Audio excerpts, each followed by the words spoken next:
গত 5 মাসে 80টির উপরে মাজার ভাঙা হয়েছে এবং তার কোনোটিতে যদি সরকার শক্ত পদক্ষেপ নিত তাহলে কিন্তু পরবর্তী ঘটনাটি ঘটে না।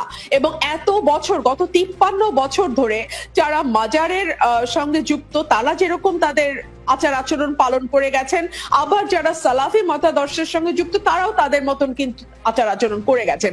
এরকম সংঘর্ষ, এরকম হামলা আমরা কিন্তু দেখি নাই।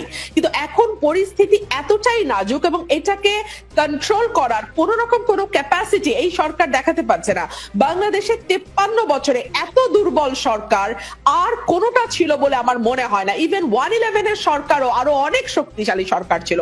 সো সরকার যদি আইন শৃঙ্খলা পরিস্থিতি কন্ট্রোল করতে না পারে, সরকার যদি মানুষের নিরাপত্তা নিশ্চিত করতে না পারে, সরকার যদি জনগণকে আশ্বস্ত করতে না পারে, আমি তো দ্রব্যমূল্য টুল্য সরিয়েই রাখলাম, এগুলো যদি মিনিমাম যেগুলো বেসিক নিডস যেগুলো সেগুলো ফুলফিল করতে না পারে, এই গভর্নমেন্টের উচিত স্টেপ ডাউন করা। আমি